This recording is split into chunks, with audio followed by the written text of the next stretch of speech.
I'm Jack Kennedy, and we're here to bring you the latest in MMA.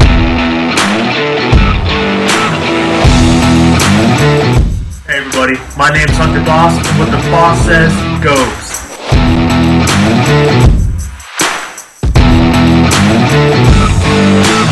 What is up everyone, my name is Keelan McNamara, and you already know what time it is.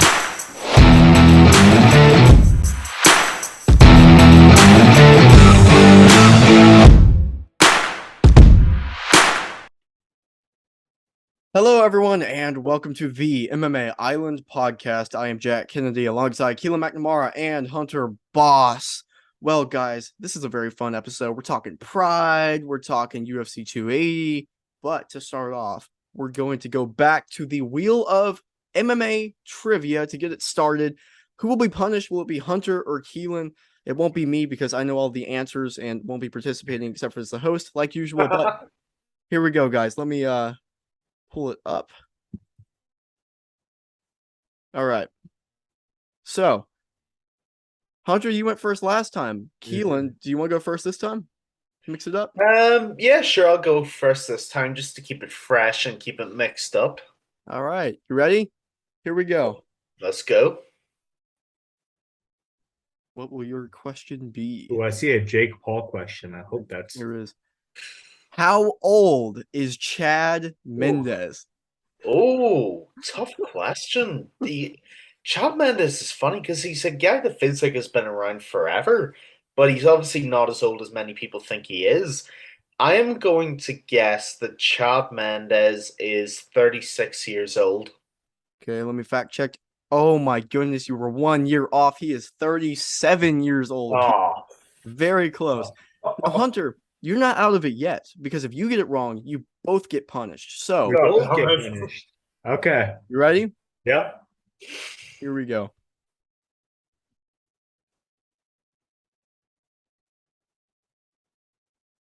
What month did Conor versus Diaz 2 take place?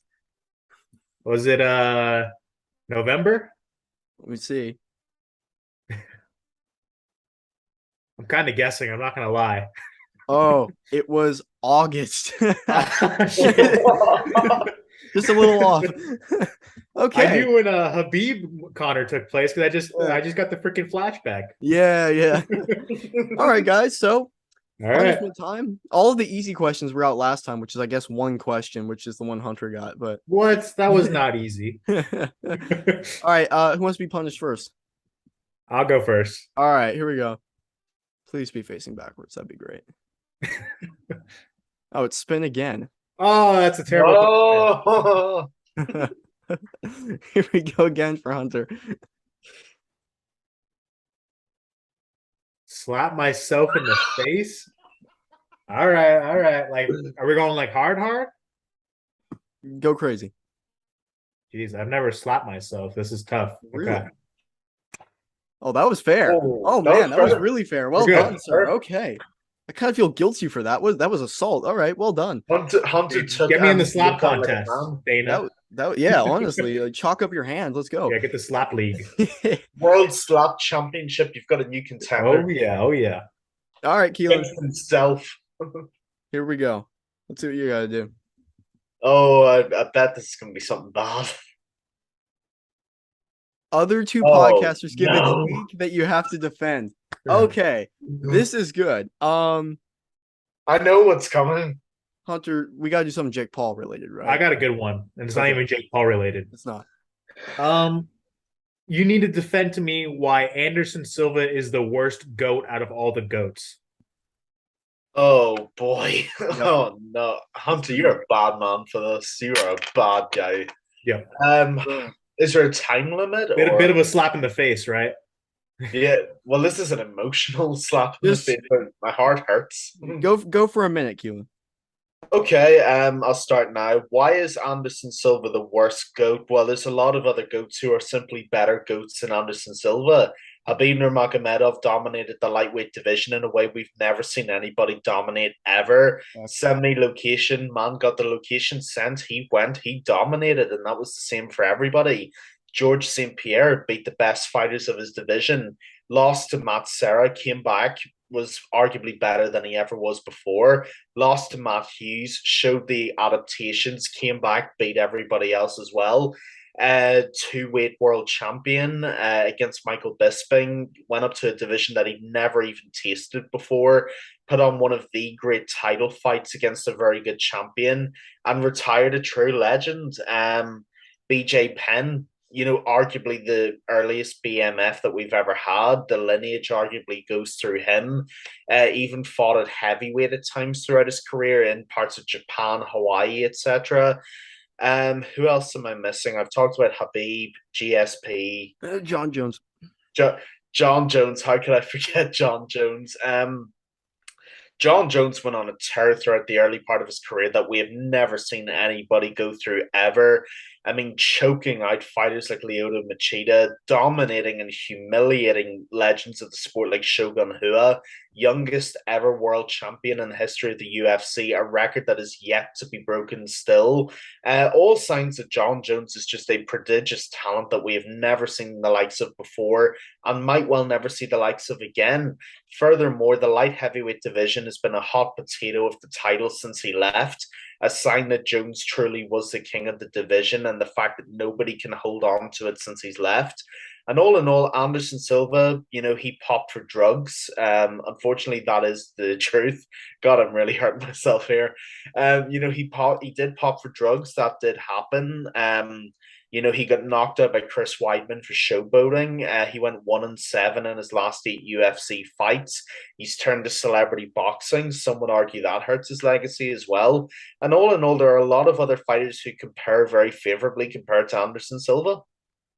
All right. Well, it's nice to know you feel that way. I'm glad you. I'm glad you finally admitted it. Yeah.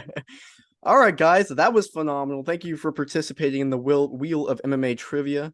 Well, let's go ahead and move on to the best of the best today. And the best of the best today really focuses on an organization that is long gone, but we remember it. Pride, the organization, saw many legends. So we are going to be listing our top 5 Pride fighters of all time. Hunter, do you want to get started? Sure. Yeah. So I didn't watch a ton of Pride growing up. It was very much past my time, but to get into the UFC, you kind of had to start somewhere, and Pride is the place to go. My number 5 was Nogueira, Big Nog.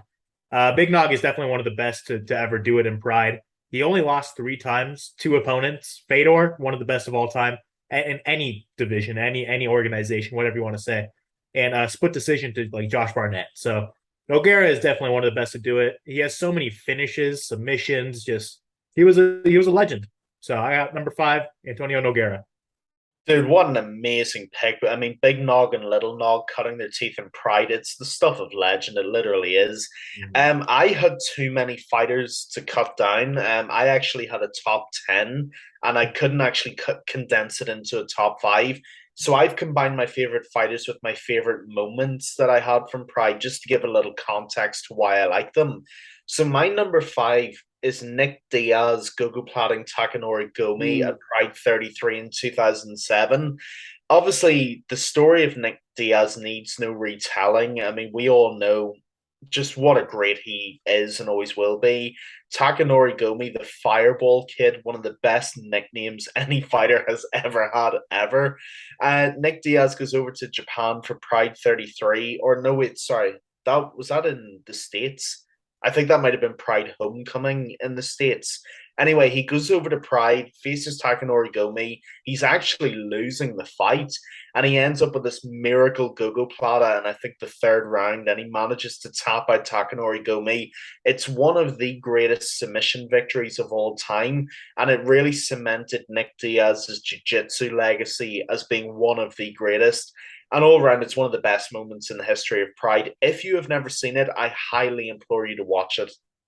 Oh yeah, I mean legendary, and I want to give Takanori Gomi a shout out, honorable mention for my list. He did not make it, but again, we're condensed. Top 5. Starting off my list, I'm going with the great Dan Henderson. Dan Henderson is on so many lists for so many different reasons. He's on this Pride list because everything you saw Dan Henderson do in the UFC, he did in Pride as well. That H-bomb right hand that he would throw knocks people out left and right, as well as he has great wrestling as well. Overall, great fighter. Unbelievable record, and really made a name for himself in Pride before the UFC, and just, I mean, a legend. It's Dan Henderson. What more can you say? I like it. I like it. For my number 4, I have Mirko Krokop. The man himself. He didn't have the prettiest record when it came to Pride, but I'll tell you what, he had finishes upon finishes upon finishes. And anyone who knows Mirko Krokop knows the famous saying, left leg hospital, right leg cemetery. Or other way around, I'm pretty It's sure. yeah. Yeah, left leg hospital, right leg cemetery. But yeah, he was one of the best to ever do it. Fought everyone and anyone they put in front of him. He was just, if you guys wanted to see like a stare down, him and Vanderlei Silva, they have one of the best stare downs of all time. But honestly, just one of the best to do it. A lot of fun to watch. One of the most entertaining fighters that ever fought in Pride. Mirko Krokop, number 4. Amazing, amazing pick, Hunter, as always. My number 4 is the boy Rampage Jackson. Nice. My moment for Rampage is when he basically nearly puts Ricardo Arona into the center of the earth at Pride Critical Countdown in 2004. I'm sure a lot of people know what I'm talking about, but I'll give a little context to this as well. So Rampage Jackson at this point is easily one of the up and coming light heavyweights in the world. He is just knocking people unconscious left, right, and center, leaving a trail of destruction in his wake. He goes to Pride Critical Countdown in 2004 and faces another goat of Pride in Ricardo Arona, one of the names that a lot of people will know from Pride. So Ricardo Arona is frustrating Rampage quite a lot with his wrestling. He's keeping him on the ground, kind of nullifying his shock knockout power. Rampage basically says, F this, lifts Ricardo Arona up to about a 90-degree angle in the air, and then nearly puts him through the mat. He hits him that hard. He actually slams him that hard. He knocks him unconscious. I mean, that's just one reason of many why Rampage Jackson is on this list, but he is absolutely on this list. A true legend of the game, and all around one of my favorite fighters of all time, Quinton Rampage Jackson. Has to be. Has to be. I love it. Number 4 for me, a little low, but I want to spice things up. Vanderlei Silva obviously has to be on the list, right? The axe murderer. So many moments through Pride. We talk about the stare down. Like, he was the king of stare downs, except for Mirko Krokop. He would just go out there, maul people, have his vintage thing where he starts out the fight like that. I mean, what more can you say about Vanderlei Silva? He was even more of a killer in Pride than he was in the UFC. He would do, I mean, because guys, if you don't know, Pride, you could do soccer kicks on the ground, you could stomp people. Illegal knees don't exist in Pride. So he would just go through people. He was the true axe murderer in Pride. Vanderlei Silva, number 4 for me. I like it. I like it. My number 3 is going to be Shogun Rua. He really came into Pride not anyone really knowing who he was. He was a bit of a dark horse, and then he just came up and kept winning impressively. Shogun had 13 fights in Pride and won 12 of them. Only lost to Mark Coleman, I believe, which is, who would have guessed? But right, it's just Pride was so much fun because you never know what fights actually really did happen. You look back at it, I'm like, oh, he fought him. It was fun doing the research for this episode. But my number 3, Shogun Rua, definitely. When he came to the UFC too, he was successful, but he wasn't immediately successful. I remember he lost his first fight, I'm pretty sure, but Shogun was so much fun. And he still is. I think he just got a fight confirmed. So, yeah, number 3, Shogun. Bro, what an awesome pick. I mean, Pride Shogun, the rise of Shogun Rua, absolutely unbelievable. And like you said, some of those fights he had, I'm actually getting such happy flashbacks remembering those highlights and those incredible fights. So, what an amazing pick. My number 3 is actually one of the best MMA events that has ever happened in history. And I think this was one of the co-main events. It was the culmination of one of the tournaments, actually. And it was a true legend of Pride, Kazushi Sakuraba against Hoist Gracie. Now, some of you will not be old enough to remember this fight, but the reason why this fight is so legendary is that you've heard of the Gracie family. They're arguably, well, they're the originators of Brazilian Jiu-Jitsu. It literally comes from them. And there was this man from Japan called Kazushi Sakuraba, who was better known by the people of Japan as the Gracie Killer. That is how good this guy was. He faced every Gracie there was, and he beat all of them. Then in Pride in the Grand Prix 2000 finals, he faced the one of the OG Gracies, Hoist Gracie, who you may also remember from UFC 1. First, I think it was the first ever UFC champion, Hoist Gracie. Yeah.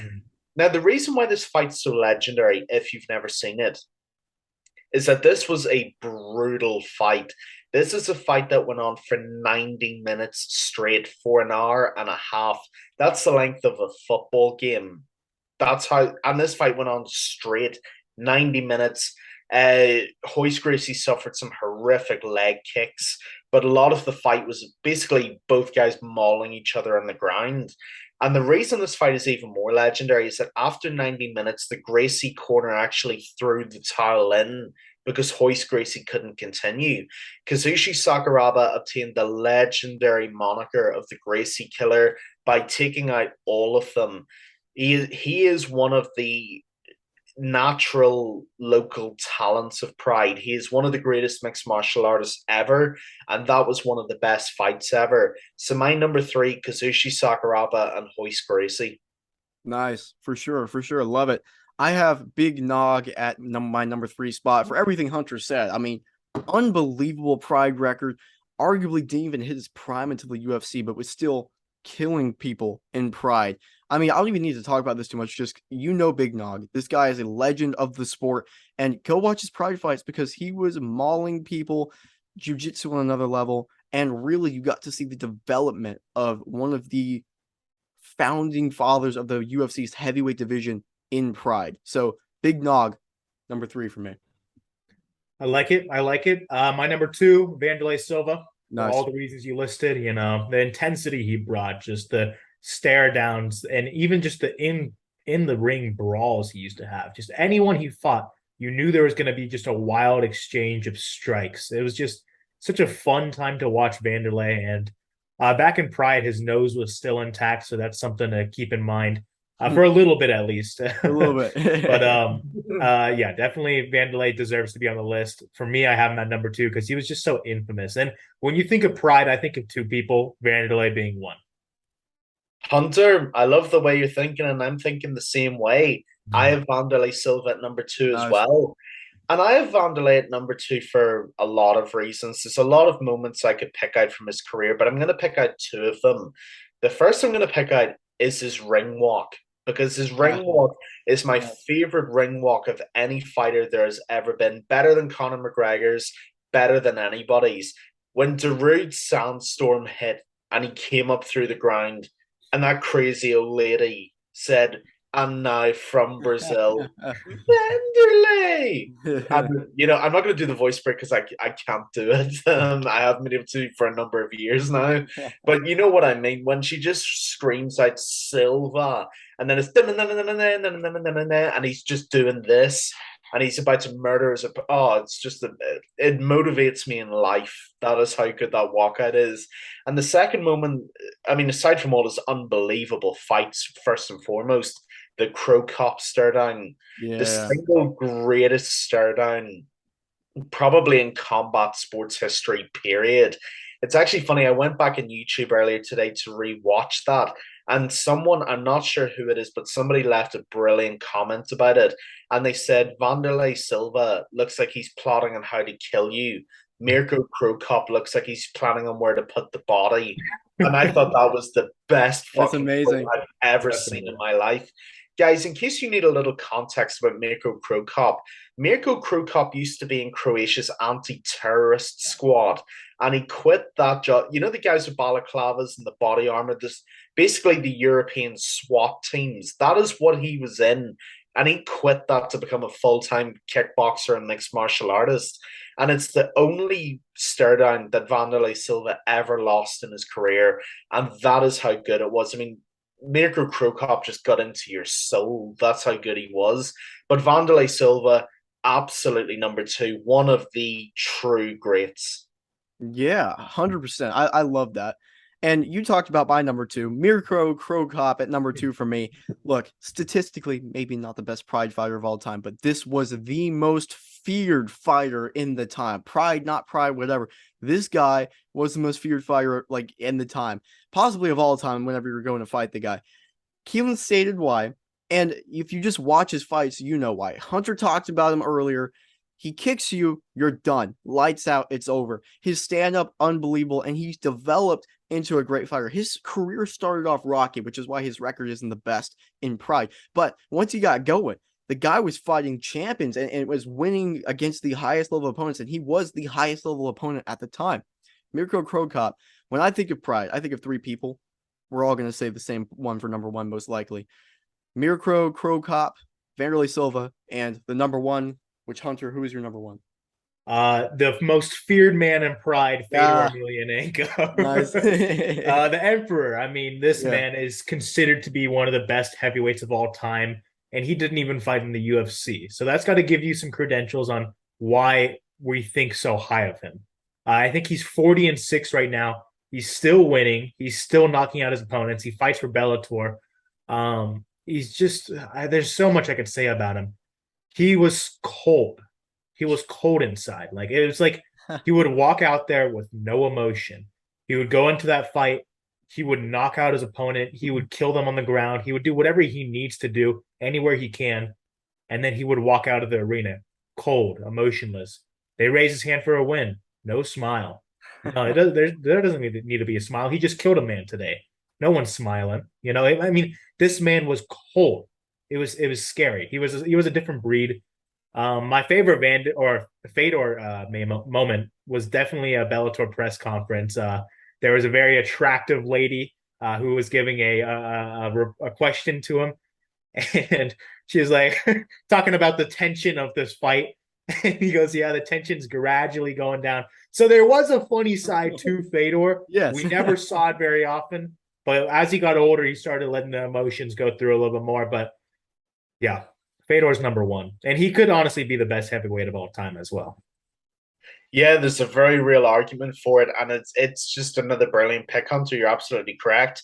In fairness, I do believe that reporter was from Brazil, so he was Yep. entirely within his rights of the to intensity gradually. We're getting off track here, okay? The point is, he did have a funny side, and he was, he's a really good guy. He absolutely is. And to the shock of absolutely nobody on planet Earth, Fedor's my number one as well. He's here alongside Mirko Cro Cop. And the reason why, you guys know what I'm going to say already, it's Pride Final Conflict 2005. In my opinion, there's a strong argument that this is the greatest MMA fight ever. I would make that argument. It's one of my favorite fights ever. This fight was basically the culmination of the heavyweight Pride tournament, one of the best tournaments there has ever been. This tournament had the likes of Chuck Liddell, Kevin Randleman, Dan Henderson, who Jack mentioned earlier. I think even Vanderlei Silva was in the Yeah. heavyweight tournament at one point. And this was the final, the two greatest fighters that Pride ever produced. Fedor, the Emperor Emelianenko, and Mirko, left leg hospital, right leg cemetery, Cro Cop. And this fight actually didn't end in a finish. It went to a decision of all Yeah. things. And this was the original fight that I remember where someone said Cro Cop could knock him out dead or Fedor could just dominate him with the wrestling. We don't know. And Cro Cop actually had a really good first round. I think it was the first time we've ever seen Fedor get cut. That's how I remember it. And then Fedor for the next two rounds just smothered him. Just gotta use that elite sambo and that Russian wrestling to just pin him down and never let him back up again. Fedor was the ultimate Pride champion. The confetti falls down. He gets the trophy and the title. And it was all around one of the great fights that I have ever seen. And like Hunter said, he didn't get a body on that occasion because Cro Cop just gave him such a tough fight. But he was emotionless, even though he had just won against the toughest opponent in his career. Fedor is arguably, quite a long time ago, we did debate the greatest heavyweight of all time. And I think we all agreed that Fedor was number one, or at the very least number two, if I'm not wrong. So Fedor Emelianenko, arguably the greatest heavyweight of all time, some of the best fights of all time, and he is absolutely number one. Yeah, no surprise. I agree. Fedor, number one. I don't even have to talk this much about it because you guys nailed it perfectly. Just the guy was amazing. He was brilliant. He would not lose in Pride. Just wouldn't do it. He would just keep winning and winning and winning. And like you guys said, there is a real conversation for him being the greatest heavyweight of all time. That is not out of the realm of possibility without even fighting in the UFC. Imagine if he fought in the UFC and became champion, there's no doubt that he's the greatest heavyweight of all time, which if he did fight in the UFC at the time, he probably would have been champion. He was that good, and he's still winning fight. That record, by the way, 46-6. For non-MMA fans hearing that, you listen to a boxing record or whatever, that is near impossible to have a record like that, especially in heavyweight in the UFC, or sorry, MMA. It's crazy. The guy is unbelievable and absolutely has to be number one on any list for Pride. And you got to remember as well, guys, sorry to just step in here. This was at a time when Pride was arguably better than the UFC. Yes. I think Tim Sylvia was the UFC champion at this point. And the very popular consensus was that if we had that super fight, Fedor would have mauled Tim Sylvia. And I absolutely agree, would have. And the last point that I'll make before we move on is Fedor was the first complete heavyweight. I mean, for a guy who's like 6'5", 6'6", he's really, really, really big human being. Fedor was fast and Fedor was powerful. Fedor wasn't just a good wrestler. Fedor's boxing was really, really good. And he was a little bit like, he wasn't quite like Cyril Gane, but he was definitely like Cain Velasquez. Yes. In that he could move really quickly, like that. He's on the other side of the ring. He could take you down so easily. And Fedor was the blueprint for the complete heavyweight. If you look at Fedor, you really look at the Stipe Miocic's, the Cain Velasquez's. Their legacy and their style flow through Fedor Emelianenko, and that's why he's number one for us. On to our next segment. We're talking Sean O'Malley, UFC 280. He's fighting Petr Yan. Hunter, what are Sean O'Malley's keys to victory versus Petr Yan? All right, I'm going to go rapid fire here because I got a good amount. All right. Oblique kicks are going to be huge to stop the forward movement of Petr Yan. Love it. Side kicks to the body and side kicks to the leg. It's a typical oblique kick, but to stop him in his tracks, which that's what you want to do. Stop the forward advancement because as soon as he gets close to you, that's when he's dangerous. Leg kicks beyond belief, roundhouse kicks, just regular oblique kicks. Once again, head kicks, mix it in there too. Nobody head kicks Petr Yan. I mean, because he has that high guard. But if he's defending against body kicks and leg kicks the entire time, one time he's got to bring them down. So a head kicks you got to throw in there too. Feints. Sean O'Malley is so good at feinting for his opponent. You need to feint against Petr Yan. He's a boxer at heart, and he's gonna bite at anything. He was biting at Aljamain Sterling. He was biting at Corey Sandhagen. He will bite at Sean O'Malley. But number one, I think the most important tool here, jab. It's the most effective tool against Petr Yan. You see his guard is like this, so if you could jab right up the middle, maybe follow it with the two once or twice. Sean O'Malley has a great jab, pull back, 1-2. He always does that in almost every one of his fights. He's knocked out 2 or 3 of his opponents with it. Petr Yan, this is a deadly strike for him, all right? Finally, whenever Petr Yan is walking back or he's defending against strikes, do not go for the head. That's what he wants you to do. He's walking back. He's got his hands up like this. It means, oh, man, don't go for me.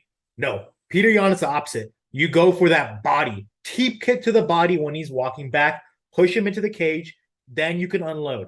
But those are the keys to success for Sean O'Malley. Petr Yan's got a lot more keys, let's just say.